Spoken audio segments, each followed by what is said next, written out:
Assalamualaikum warahmatullahi wabarakatuh. Waalaikumsalam warahmatullahi wabarakatuh. Baik Bu, terima kasih atas waktu dan kesempatannya. Di sini saya akan sedikit mewawancarai Ibu mengenai upaya Ibu dalam menumbuhkan dan meningkatkan motivasi belajar peserta didik. Baik, sebagai seorang guru, upaya yang saya lakukan untuk menumbuhkan dan meningkatkan motivasi peserta didik saya yaitu dengan berbagai cara. Yang pertama, sebagai seorang guru, kita harus selalu memilih metode pembelajaran yang tepat dan efektif.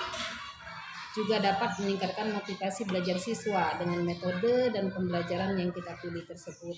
Kemudian dapat juga dengan membuat siswa aktif dalam setiap proses pembelajaran. Misalnya mendorong siswa untuk terus belajar dan semakin aktif saat pelajaran di kelas. Siswa akan semangat dalam memecahkan suatu permasalahan, misalnya latihan soal AKM saat kegiatan belajar mengajar yang kita laksanakan. Kemudian ada juga cara bermain sambil belajar. Sebagai seorang guru, kita harus membiarkan anak bebas berekspresi dan jangan batasi kebebasan anak dengan mendiktenya. Kemudian yang terakhir dapat kita lakukan evaluasi untuk mengukur kompetensi siswa.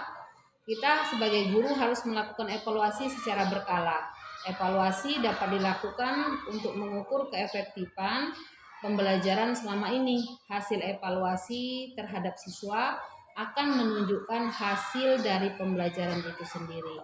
Itu saja hal yang dapat saya lakukan sebagai kegiatan untuk meningkatkan dan menumbuhkan motivasi belajar peserta didik saya. Ya, baik Bu, terima kasih. Jadi dapat saya simpulkan upaya yang dapat Ibu lakukan yaitu ada 4 cara tadi Bu ya. Yang pertama, kita sebagai guru itu harus memilih metode pembelajaran yang tepat. Yang kedua, kita juga sebagai guru harus membuat siswa aktif dalam setiap proses pembelajaran. Selanjutnya di dalam proses pembelajaran juga kita tidak harus selalu monoton belajar dan belajar, tetapi juga harus diselingi dengan bermain sambil belajar. Dan yang terakhir, upaya yang dapat dilakukan yaitu dengan cara melakukan evaluasi dalam setiap akhir pembelajaran. Evaluasi ini dilakukan untuk mengukur keefektifan pembelajaran. Baik Bu, terima kasih atas kesempatan dan waktunya. Saya akhiri wawancara ini. Wassalamualaikum warahmatullahi wabarakatuh. Waalaikumsalam warahmatullahi wabarakatuh.